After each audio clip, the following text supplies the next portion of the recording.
Assalamualaikum warahmatullahi wabarakatuh. Innal hamdalillah nahmaduhu wa nasta'inuhu wa nastaghfiruh wa na'udzu billahi min shururi anfusina wa min sayyiati a'malina. May yahdihillahu fala mudilla lahu wa may yudlil fala hadiya lahu. Asyhadu an la ilaha illallah wahdahu la syarika lahu wa asyhadu anna Muhammadan 'abduhu wa rasuluh. Allahumma salli wa sallim wa barik ala nabiyyina Muhammadin wa ala alihi wa sahbihi wa man tabi'ahum bi ihsan ila yaumiddin. Ya ayyuhalladzina amanu taqullaha wa qulu qawlan sadida yuslih lakum a'malakum wa yaghfir lakum dhunubakum wa may yuti'illaha wa rasulahu faqad faza fawzan 'azima. Syukur alhamdulillah, Allah subhanahu wa ta'ala memberikan kita kesempatan sampai detik ini, sampai waktu ini kita masih diberikan kesempatan untuk memperbanyak dan memperbaiki amal soleh kita. Mudah-mudahan apa yang kita laksanakan malam hari ini menjadi bagian untuk memperbanyak, memperberat timbangan amal kebajikan kita. Salawat serta salam senantiasa tercurahkan kepada Rasulullah Muhammad sallallahu alaihi wasallam. Mari kita berupaya mengikuti apa yang beliau perintahkan dan meninggalkan seluruh apa yang beliau larang.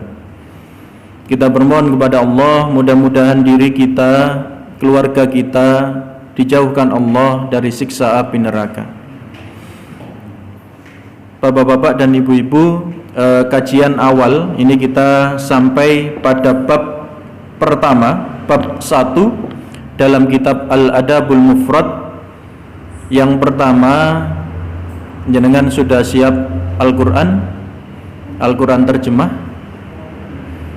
Karena di bab awal ini kita akan mencari suplemen keterkaitan antara ayat yang dibahas di awal kitab ini dengan ayat-ayat yang lain, agar kita tahu bagaimana hak dan kewajiban orang tua kepada anaknya, juga bagaimana hak dan kewajiban anak terhadap orang tuanya. Jadi di bab awal, dan kami wasiatkan kepada manusia untuk bergaul dengan kedua orang tuanya dengan baik. Surat Al-Ankabut ayat ke-8. Kita buka bersama surat Al-Ankabut ayat ke-8. Surat Al-Ankabut adalah surat ke-29 sebelum surat Rum. Yang sudah ketemu terjemahnya, saya minta bantuan dibacakan. Dan kami wajibkan kepada manusia agar berbuat kebaikan kepada kedua orang tuanya. Dan jika keduanya memaksamu untuk menyekutukan aku dengan sesuatu yang engkau tidak mempunyai ilmu tentang itu, maka janganlah engkau patuhi keduanya. Hanya kepadaku tempat kembalimu, dan akan aku beritakan kepadamu apa yang telah kamu kerjakan. Baik. A'udzu billahi minasyaitonir rajim. Wa wassaynal insana biwalidayhil husna. Wa in jahadaka litusyrika bima laysa laka bihi ilmun fala tuti'huma. Ilayya marji'ukum fa unabbi'ukum bima kuntum ta'malun. Wa wassaynal insana, tadi terjemahnya dan wajib nggih, menggunakan kata wajib. Ada yang terjemah berbeda selain wajib? Langsung jelas nggih. Wajib itu yang kita ketahui ketika tidak diamalkan, ketika tidak dilaksanakan maka mendapatkan dosa. Maka seorang anak itu wajib, sekali lagi wajib hukumnya untuk berbakti kepada orang tua. di sini di dalam terjemahnya, dan kami wajibkan, walaupun wasiat itu kita coba jenengan cek, wal asri watawasau bil haq watawasau bis sabr, terjemahnya adalah saling mengingatkan. Jenengan buka wal asri kalau itu, supaya kita tahu apa bedanya. Di sini diterjemahkan wajib, sementara di wal asri diterjemahkan apa? Wasiat. Nah, wasiat. Yang menjadi pertanyaan kita sekarang, Bapak dan Ibu, wasiat itu apa? Wasiat itu warisan. Apakah wasiat itu hanya harta warisan? Pesan, betul. Wasiat itu adalah pesan yang menjadikan seseorang yang mendapatkan pesan tersebut itu sangat kuat diingatannya, sangat mendalam di dalam pemikirannya. Walaupun biasanya kalimat wasiat itu umumnya di kita, wasiat itu pesan orang yang meninggal, akan meninggal.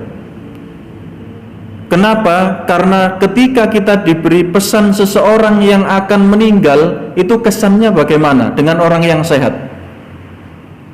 Dengan kondisinya sakit, sudah, ya walaupun belum akan meninggal, tapi kondisinya sakit ini parah, menyampaikan pesan ke putra-putri jenengan, dengan jenengan ini kondisinya sehat, bugar, menyampaikan pesan, kira-kira putra-putri jenengan lebih mendengarkan yang mana? Yang sakit. Maka disebut wasiat itu memang pesannya mendalam, Bapak Ibu. Pesannya sangat kuat, sehingga seseorang yang diberi wasiat itu umumnya mengamalkan wasiat tersebut ketika tidak bertentangan dengan syariat. Nah, di sini terjemahnya wajib, wal asri wasiat, dan di terjemah ini ada dua. Yang pertama kami wajibkan, yang kedua dan telah kami wasiatkan. Artinya dua-duanya digunakan. Dan telah kami wasiatkan atau kami perintahkan kepada al-insan, tiap-tiap pribadi manusia, tiap-tiap person, tiap-tiap manusia, biwalidayhi husna, terhadap kedua orang tuanya untuk berbuat baik atau berbakti. Dan itu hukumnya wajib.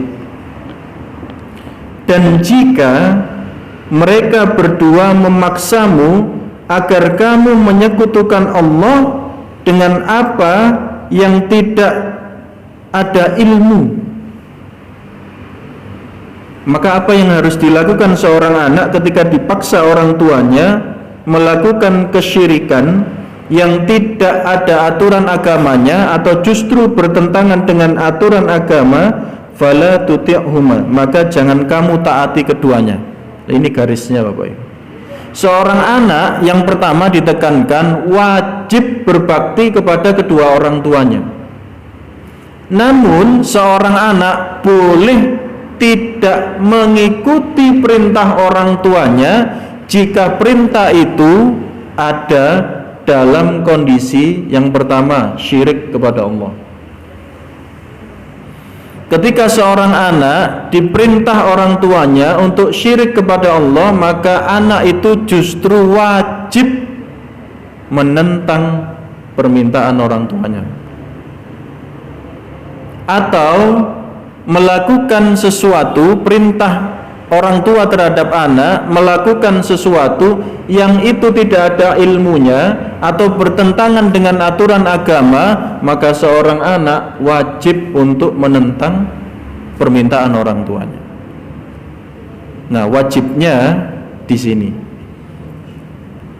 Maka jangan kaget kalau kemudian hari ini orang tua memberikan perintah ke anaknya yang perintah ini melanggar aturan agama, anaknya, putra-putrinya lebih mafhum urusan agama, kemudian disampaikan dan bertentangan dengan pendapat orang tua, maka idealnya orang tua ketika tahu bahwa itu melanggar aturan agama, orang tua pun harus rujuk terhadap anaknya, mengikuti pendapat anaknya karena jelas dalilnya.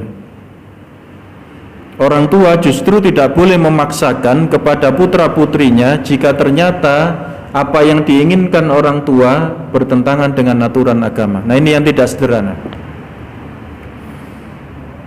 Karena seringkali di adat kita, budaya kita, saya tidak mengatakan adab tapi adat kita umumnya orang yang lebih tua itu selalu benar. Adabnya begitu. Tapi di dalam aturan agama tidak. Yang benar tetap harus berdasarkan aturan agama. Dan di sini diingatkan bahwa kewajiban seorang anak terhadap orang tuanya untuk berbakti ini ternyata sangat penting sekali. Dan ini sekali lagi ditekankan, kenapa hari ini kita melihat banyak kasus, banyak kejadian anak durhaka kepada orang tua itu sampai pada tataran fisik. Bahkan kita menemukan anak kandung itu membunuh orang tuanya. Beberapa kali berita itu.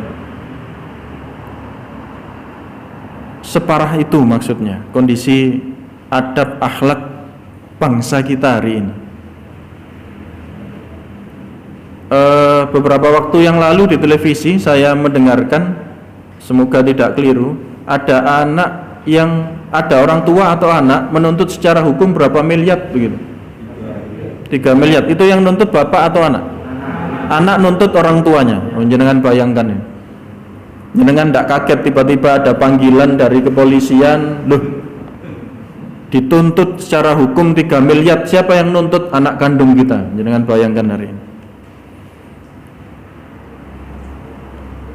Nanti ketika kita melanjutkan hadis demi hadis, itu kita akan menemukan hadis yang ketika Rasulullah menyampaikan mengenai uququl walidain, seorang anak yang durhaka kepada orang tua, sahabat itu nggumun.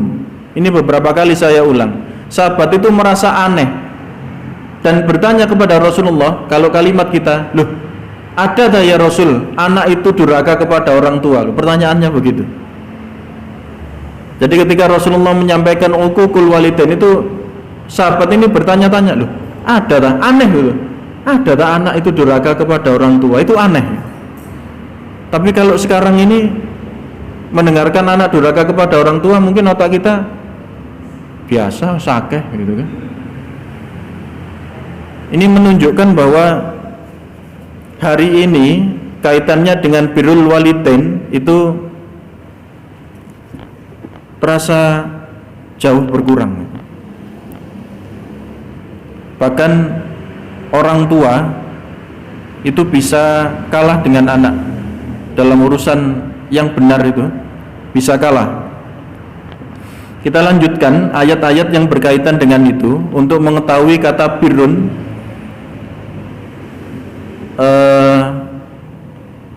Yang jenengan tahu kata-kata birrun itu sementara ini apa? Birrul walidain, kan kita terjemahkan berbakti.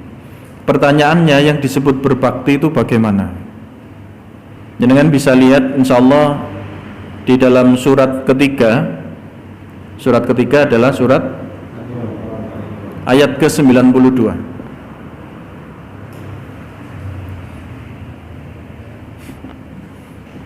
Surat Ali Imran ayat ke-92. Yang sudah ketemu bisa dibantu menerjemahkannya. Kamu tidak akan memperoleh kebajikan. Oke, betul. Kamu tidak akan memperoleh kebajikan sebelum kamu menginfakkan sebagian harta yang kamu cintai. Dan apapun yang kamu infakkan tentang hal itu, sungguh Allah Maha mengetahui. Jazakallahu khairan. lan tanalul birra hatta tunfiqu mimma tuhibbun wa ma tunfiqu min syai'in fa innallaha bihi alim. Dan kalian tidak akan meraih birra. Diterjemahkan apa di situ? Birun. Kebaikan. Selain kebaikan, apa Ustaz? Manfaat. Kebaikan, manfaat.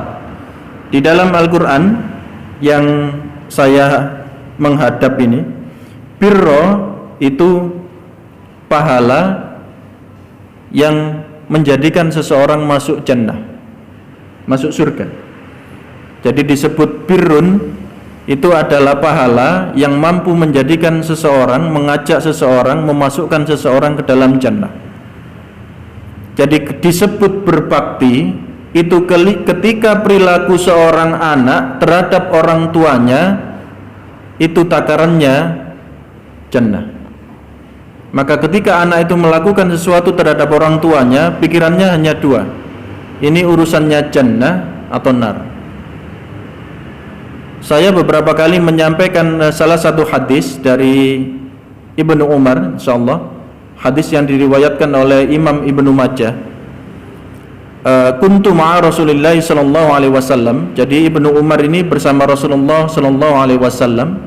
Faja'ahu rajulun minal ansari fasallama 'alan nabi sallallahu alaihi wasallam. Lalu datang seorang laki-laki dari kalangan kaum Ansar menyampaikan salam kepada Rasulullah Muhammad sallallahu alaihi wasallam.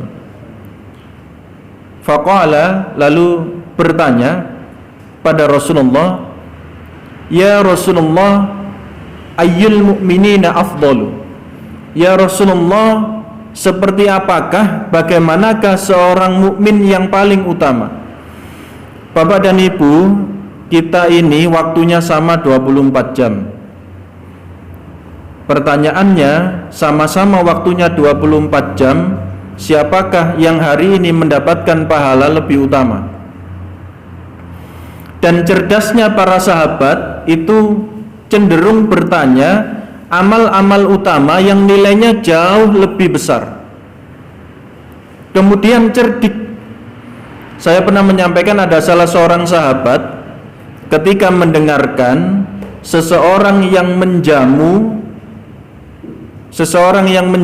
menyiapkan iftar, menyiapkan buka puasa untuk saudaranya, untuk seseorang yang berpuasa, pahalanya apa Bapak Ibu? Sama dengan orang yang berpuasa, tidak dikurangi sedikit pun. Artinya pahalanya double. Pahala dia puasa sendiri dan dapat pahala sama dengan orang yang menjalankan puasa yang disuguhi ini. Sahabat ini cerdasnya bagaimana? Maka yang diundang berbuka puasa adalah Rasulullah SAW. Pertanyaannya, siapa yang pahala puasanya lebih besar dari Rasulullah? Cerdas kan berarti? Cerdasnya sahabat itu begitu. Mikirnya gini, ini kalau yang saya undang ini Rasulullah, wah double pahala ini.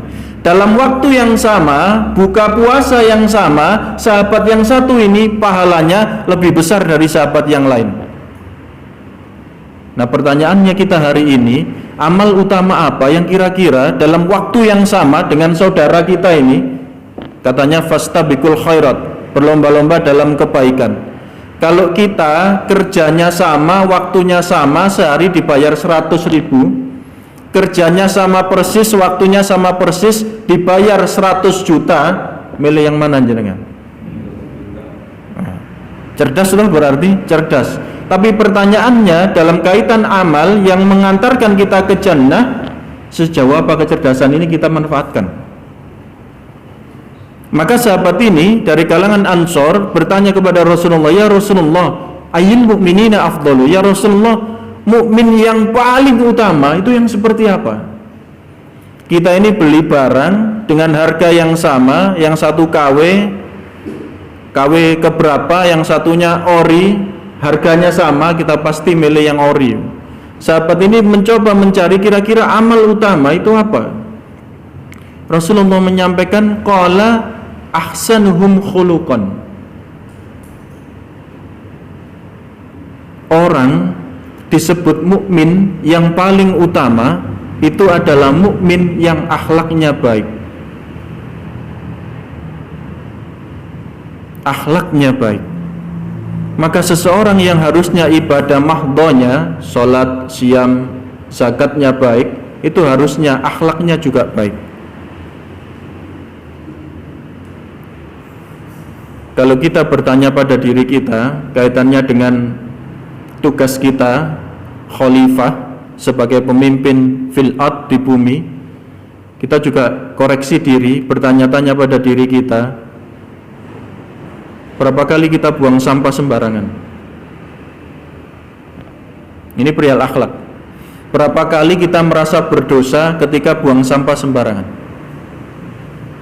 Habis makan permen, diuntel-untel, merasa bersalah? Kalau tidak, itu harus dipertanyakan.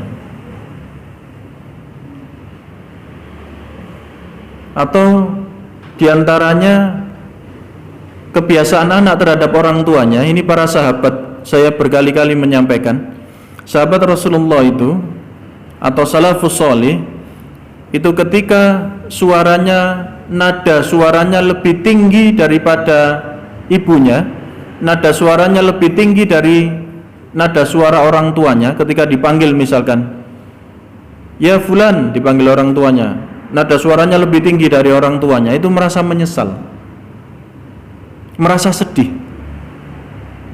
Dan bentuknya bagaimana supaya bisa menebus kesedihannya itu? Meminta maaf ke orang tuanya, memohon keridhaan ke orang tuanya, kemudian sedekah. Dan sedekahnya tidak tanggung-tanggung, membebaskan 2 orang budak atau memerdekakan 2 orang budak, atau menyembelih 2 ekor unta, menunjukkan penyesalan ke orang tuanya. Anak jenengan, anak kita hari ini bagaimana ketika dipanggil? Minta tolong nak, kira-kira nada suaranya bagaimana? Dan ini juga mengingatkan kita bahwa jangan-jangan kita orang tua itu juga ikut andil ketidaktahuan anak kita mengenai wajibnya seorang anak berbakti ke orang tuanya. Nah, ini pertanyaan kita. Jangan-jangan anak kita melakukan hal itu, suaranya tidak baik ke orang tuanya itu, tidak merasa bersalah karena memang kita sebagai orang tua tidak pernah menanamkan hal itu ke anak kita. Kaitannya dengan maulud, kelahiran anak kita, bukan maulud Nabi tapi kelahiran anak kita, itu ada beberapa adab mulai anak kita keluar dari rahim ibunya, anak kita lahir, itu sudah adab-adabnya mulai ada. Sampai pemberian nama itu oleh ulama, ini boleh, ini baik, ini makruh, ini haram, nama saja diatur. Ini nama yang disukai Rasulullah, ini nama yang tidak disukai Rasulullah, itu diatur. Bahkan Rasulullah seringkali ketika ada nama seseorang yang tidak baik oleh Rasulullah diganti menjadi nama yang baik. Kalau dulu kita di Jawa itu seringkali ada bancai ganti jeneng ya. Itu ketika apa Bapak Ibu biasanya? Ada yang bilang kabotan jeneng dulu itu. Arek koloro-loron terus kabotan jeneng diganti. Nah sekarang ini justru banyak orang tua yang mungkin terpengaruh film, terpengaruh sinetron, memberi nama anaknya itu sesuai tokoh di sinetron itu. Sekarang yang lagi keren itu, yang lagi rame itu apa nih? Wah ini ibu ini apal, Aldebaran Sejahtera PT-nya. Sampai ada yang begitu, pertanyaannya, ketika nama ini disebutkan, diucapkan, dipanggilkan kepada anak itu, bermakna doa apa ini? Pertanyaannya begitu. Karena panggilan seseorang terhadap nama itu bermakna mendoakan sebenarnya. Abdullah, hamba Allah, alhamdulillah. Abdurrahman, hambanya Ar-Rahman.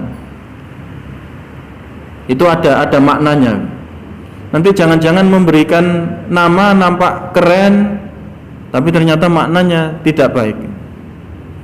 Dan justru tidak membiasakan anak kita. Kenapa diberi nama-nama Arab itu diantaranya agar dia ini juga bertanya-tanya makna namanya dalam bahasa Arab, sehingga kembali merujuk kepada Al-Quran, kepada Sunnah, kepada hadis. Harapannya demikian, mengembalikan anaknya begitu.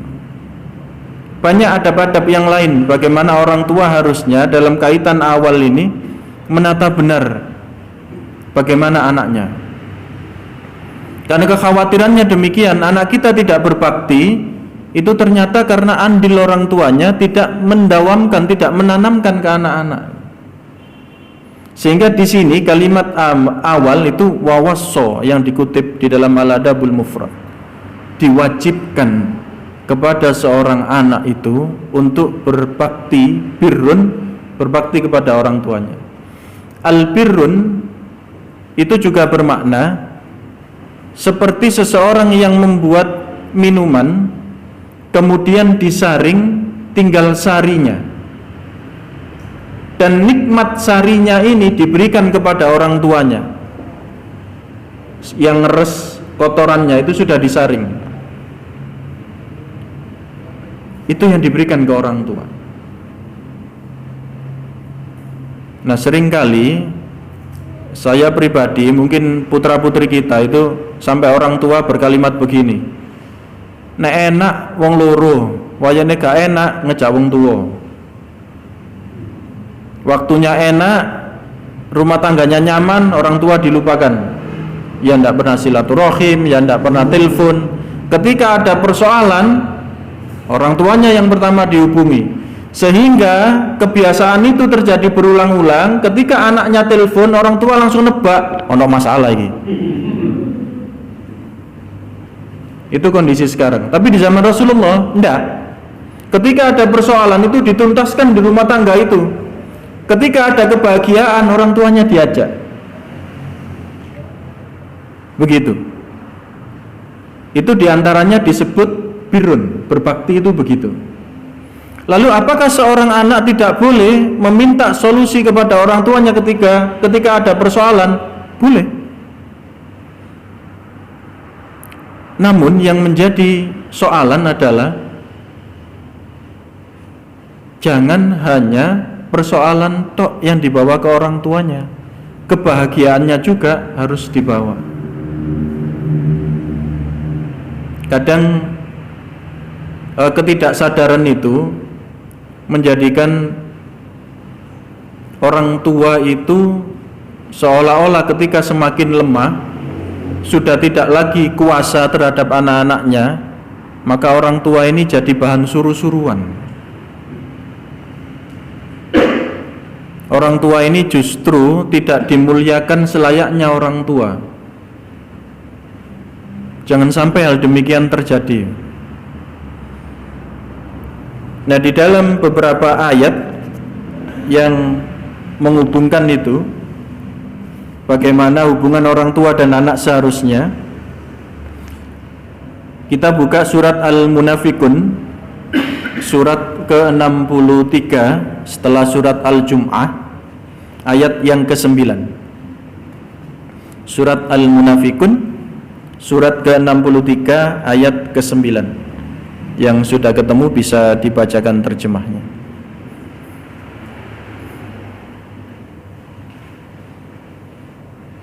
Ayat ke-9. Wahai orang-orang yang beriman, janganlah harta bendamu dan anak-anakmu melalaikan kamu dari mengingat Allah. Dan barang siapa berbuat demikian, maka mereka itulah orang-orang yang rugi. Kita diingatkan, ya ayyuhalladzina amanu la tulhikum amwalukum wala auladukum an dzikrillah wa may yaf'al dzalika faulaika humul khasirun. Itu diantaranya, jangan sampai amwal kita, harta kita, termasuk anak kita, itu menjadikan kita lalai dari mengingat Allah. Bapak dan Ibu, ini Islam. Luar biasanya Islam itu tidak melepaskan seluruhnya kesenangan kita, tapi juga tidak membatasi sepenuhnya kesenangan kita. Ini indahnya Islam.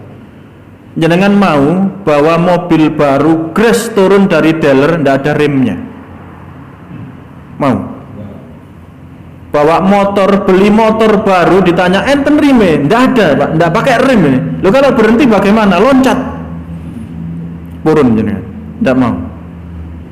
Maka di sini kita diingatkan, kita ini ada tidak di antara kita yang tidak suka uang di rekeningnya nambah?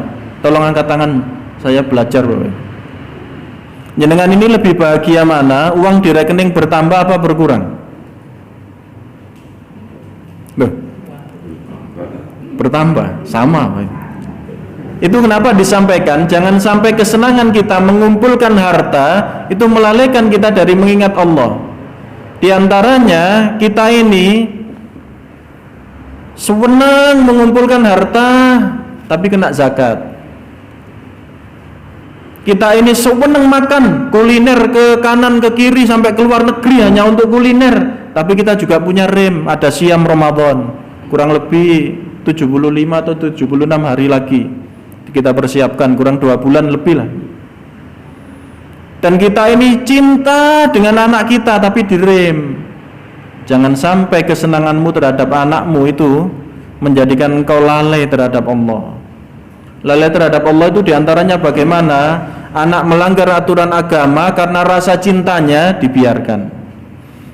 Anak tidak sholat karena cintanya ke anak, tidak apa-apa, masih kecil, nanti kalau besar lah sholat sendiri, yang tidak sholat nanti tidak dibiasakan. Ini mengajarkan kepada kita kalau kemudian orang tua tidak menanamkan bakti mereka kepada orang tua itu dikaitkan dengan Allah. Jadi bentuk berbakti kepada Allah itu adalah berbakti kepada orang tua. Maka jangan kaget kalau engkau kelak ketika tua, renta, tidak kuat apa-apa, engkau merugi. Bentuk kerugian pertama apa? Anak tidak mau merawat orang tuanya. Jenengan beberapa kali video itu saya sampai Brebes milih itu ada anak mandikan orang tua, namanya orang tua sudah sepuh memandikan orang tua, sabunan sulit dan sebagainya, itu ditutuk gayung orang tua. Jenengan bayangkan, saya membayangkan aku menenek tuwek terus anakku kayak ngono ya apa itu, mandi kan kedinginan terus ditutuk gayung, digepuk kepala itu, yang dipukul itu kepalanya, itu bapak kandungnya, jangan bayangkan. Ya mau ngelawan sudah tidak kuat, ya tuh. Mohon maaf, kencing, berak di kamar tidur. Kalau anak kita tidak benar-benar memiliki penanaman bakti sebagai anak birrun, sebagai anak di hatinya, digeletakkan nih. Saya pernah dengar kalimat salah seorang ustadz. Iya, orang tua itu ketika memiliki anak, anaknya pipis, anaknya beol, itu masih bahagia. Kenapa? Anaknya lucu.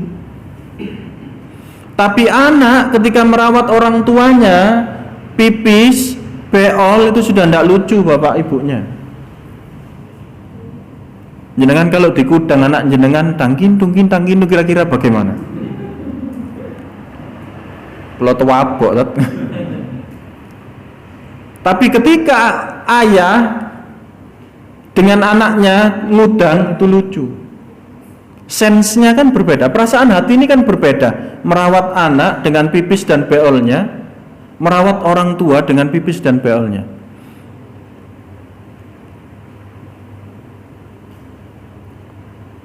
Sekarang ada Pampers untuk orang tua, ya.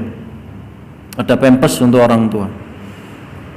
Tapi pengalaman pribadi, orang tua saya itu tidak nyaman dengan Pampers.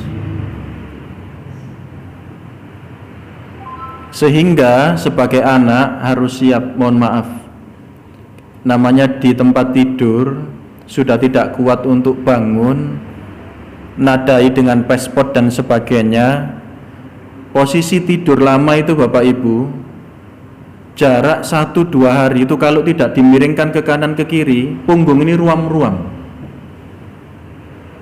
Dan kasihan, sakit, gatel, bisa luka betul. Sehingga jarak beberapa jam itu harus dimiringkan, diberi bedak dan sebagainya. Ini kalau anak sibuk dengan pekerjaannya, tidak mau membagi waktu dengan kondisi orang tuanya, jangan bayangkan sedihnya menjadi orang tua. Walarek pian cilik tak gedekno istilahnya, gede-gede koyok ngene. Berapa banyak orang tua yang berharap anaknya ketika dewasa jadi anak yang sukses secara finansial, pekerjaannya baik, hartanya banyak, tapi orang tuanya mati, anaknya tidak tahu. Orang tuanya telepon berat untuk ngangkat karena sibuk dengan pekerjaannya.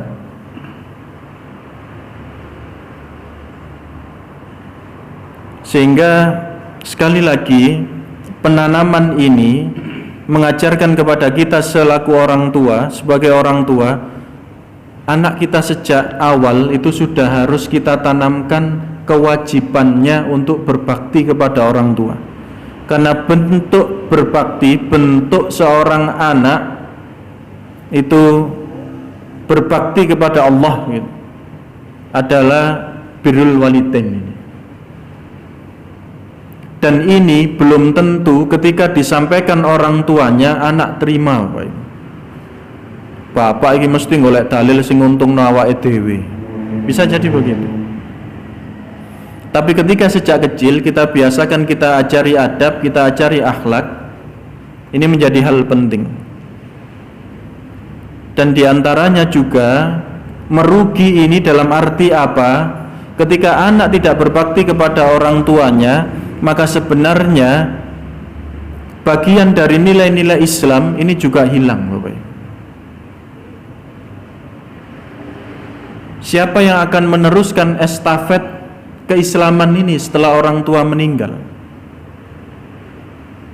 Jangan-jangan nanti dari turun temurun beberapa generasi memang benar-benar Islam tinggal simbolnya saja, tapi adab, amal kesehariannya justru tidak Islami.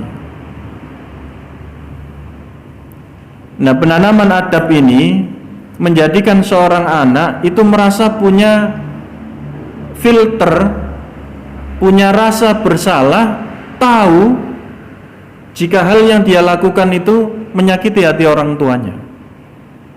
Anak harus sensitif, dan mohon maaf, semakin awal dari kecil ya, ketika anak-anak kita ini kebijaksanaannya, wise-nya istilahnya, kebijaksanaannya itu rendah ketika anak-anak. Buktinya apa? Umumnya anak-anak ketika menginginkan sesuatu, bahasa Jawanya jiat. Kalau maunya sekarang ya harus sekarang, jika tidak dituruti maka marah-marah, nangis dan sebagainya. Semakin dewasa kebijaksanaannya bertambah, kembali tua kebijaksanaannya menurun.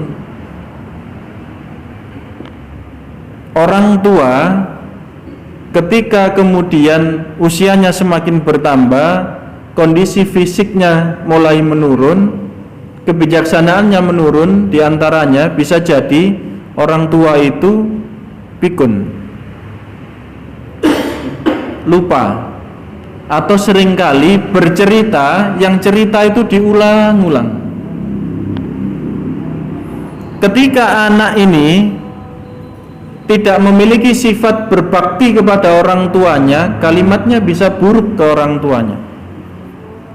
Bolak-balik dibaleni ya, gak bosen lah. Ceritane iku wae, gak ono cerita liya ta. Mungkin begitu. Tapi bagi anak yang memiliki bakti, pemahaman bakti kepada orang tua, dia pasti menahan kalimat buruk itu.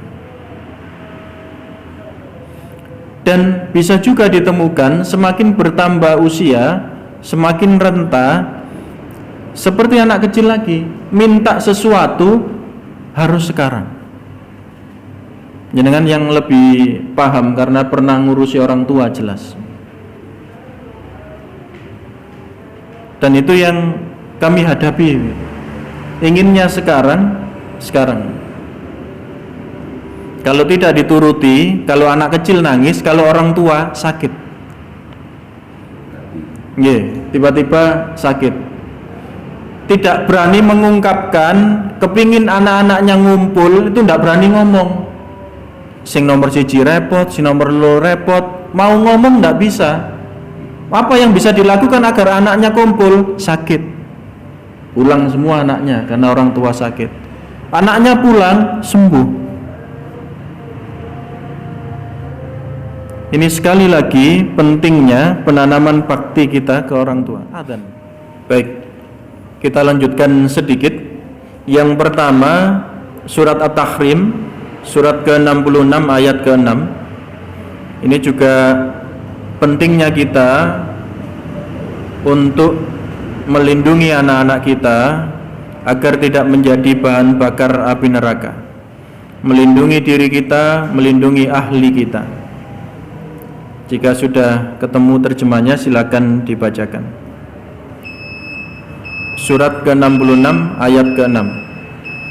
Hai orang-orang yang beriman, peliharalah dirimu dan keluargamu dari api neraka yang bahan bakarnya adalah manusia dan batu. Penjaganya malaikat-malaikat yang kasar dan keras, yang tidak durhaka kepada Allah terhadap apa yang Dia perintahkan kepada mereka, dan selalu mengerjakan apa yang diperintahkan. Ya ayyuhalladzina amanu qu anfusakum. Yang pertama anfusakum wa ahlikum nar waquduhan nasu wal hijarah 'alaiha malaikatun ghiladun shidad la ya'suna Allah ma amarahum wa yaf'aluna ma yu'marun. Kalau jenengan baca tafsirnya ini, penjelasan tentang malaikatnya itu sangat mengerikan, Bapak Ibu. Kita ini melihat anak kita dipukul orang, perasaan kita bagaimana? Sakit, ingin balas enggak? Ingin nuntut secara hukum tidak? Melihat anak kita dipukul orang. Bagaimana kalau nanti jenengan melihat yang jenengan sayangi itu disiksa oleh malaikat? Bagaimana perasaan orang tua dengan kasih sayangnya ini membiarkan anaknya tersiksa? Saya sering memberi contoh. Kalau jenengan rumahnya kebakaran, anak jenengan sedang tidur lelap, nyenyak tidurnya, rumah jenengan kebakaran, kira-kira jenengan bangunkan tidak? Dibangunkan masih lelap, tidur mendengkur, tangi yoko bongan masih tidur mendengkur, kira-kira diapakan? Diangkat. Jenengan bayangkan kasih sayang jenengan ke anak. Kalau perlu digebyur banyu cek melek, ya apa carane kabur, kan begitu. Lalu bagaimana kita akan membiarkan anak kita dari siksa api neraka yang jauh lebih besar dari kebakaran di rumah? Kita akan membiarkan putra-putri kita terbakar di api neraka? Tidak mungkin. Kita tega sebagai orang tua. Maka diingatkan ku anfusakum wa ahlikum naro. Kita diingatkan bagaimana caranya agar putra-putri kita itu terhindar dari api neraka. Apa jawaban Ali bin Abi Thalib ketika mendapatkan pertanyaan ini? Bagaimana menyelamatkan putra-putri kami? Maka Ali bin Abi Thalib menyampaikan adibuhum wa'allimuhum. Ajarkan anak-anakmu adab, didik anak-anakmu adab, ajarkan ilmu. Adab sebelum ilmu dan ilmu sebelum amal. Betul nggih? Adab dulu, kemudian ilmu, ilmu dulu baru beramal. Jangan sampai beramal tidak tahu ilmunya. Dan jangan berilmu tanpa adab. Karena mengkhawatirkan nanti. Orang pinter tidak punya adab, minteri yang lain. Bujui orang. Kenapa? Karena tidak punya adab dia. Kita menyebutnya biadab, tidak beradab. Kemudian kita diingatkan juga surat An-Nisa surat ke-4 ayat ke-9. surat keempat ayat ke-9.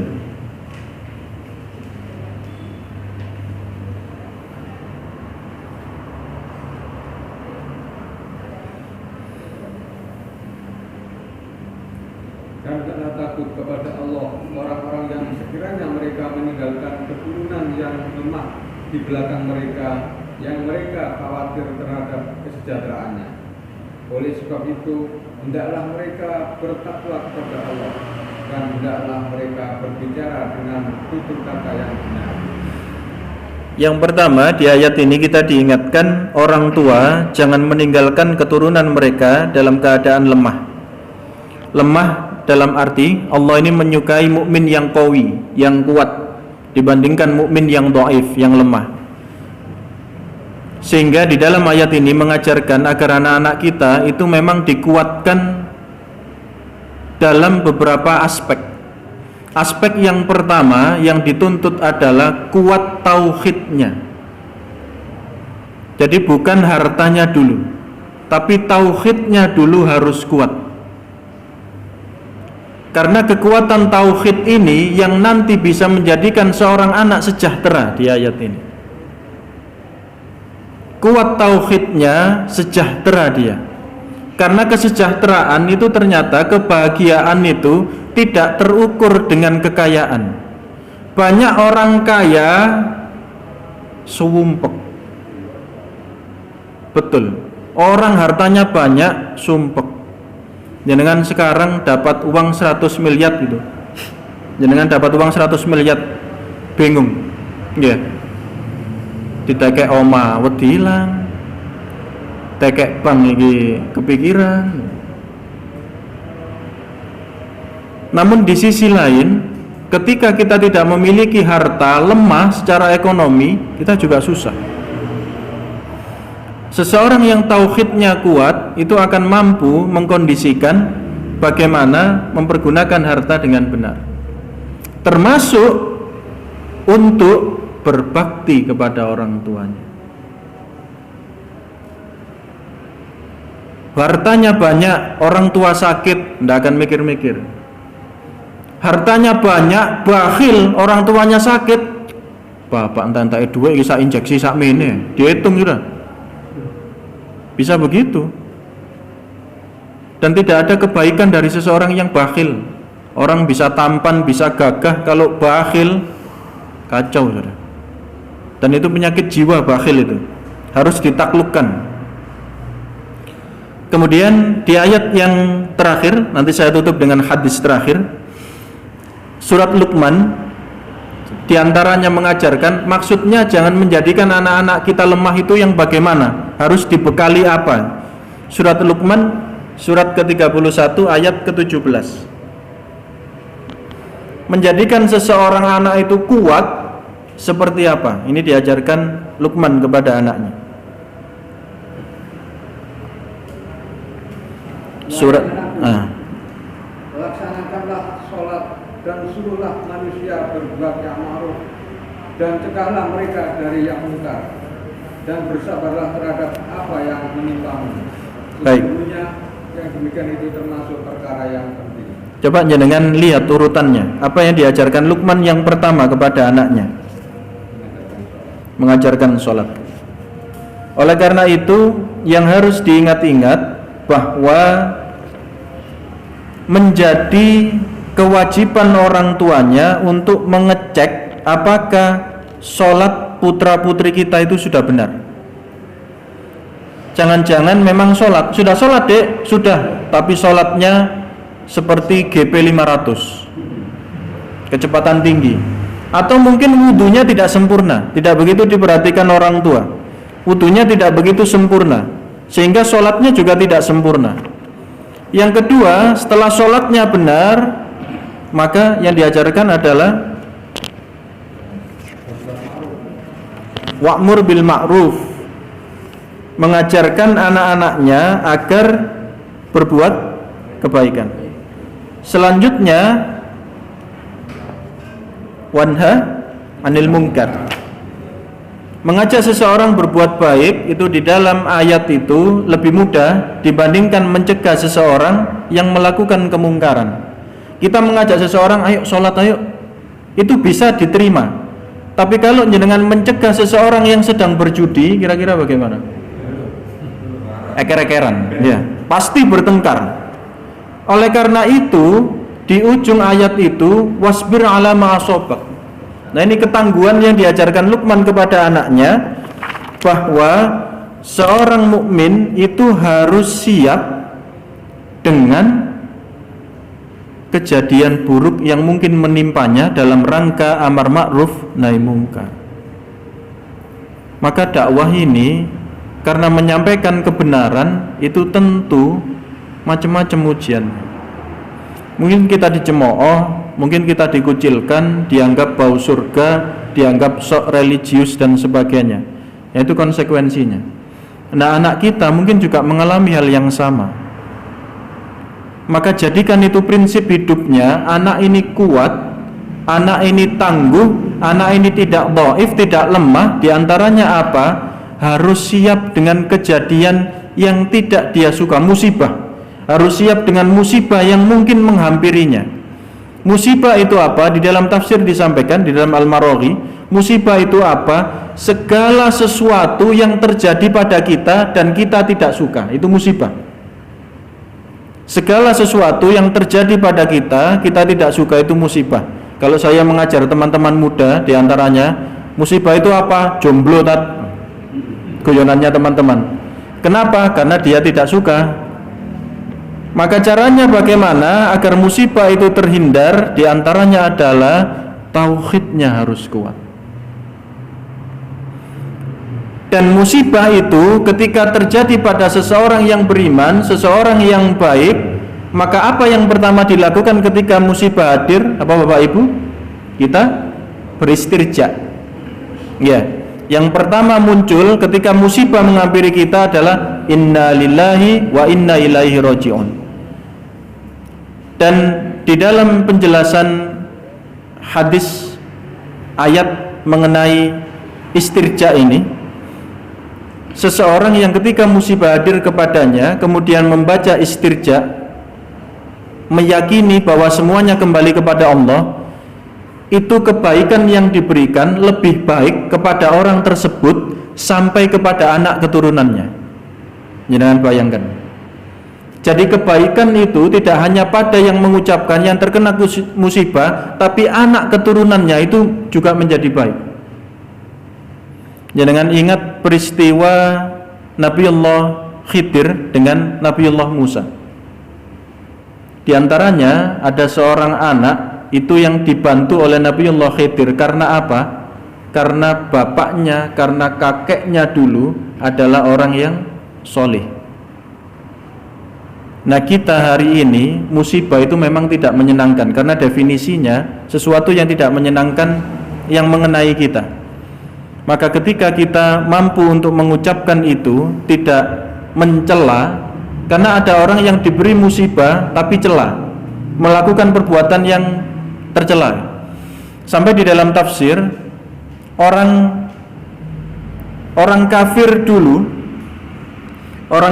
dulu dengan orang kafir sekarang itu berbeda. Nah, ini saya bacakan saja karena waktunya terbatas. Nanti dicek di rumah, surat Ar-Rum surat ke-33. Dan apabila manusia ditimpa oleh suatu bahaya, manusia ini umum ya mukmin ya kafir, oleh suatu bahaya, ditimpa musibah, mereka menyeru Tuhannya dengan kembali bertobat kepadanya. Kemudian apabila Allah memberikan sedikit rahmatnya, musibah itu selesai kepada mereka, tiba-tiba sebagian mereka mempersekutukan Allah.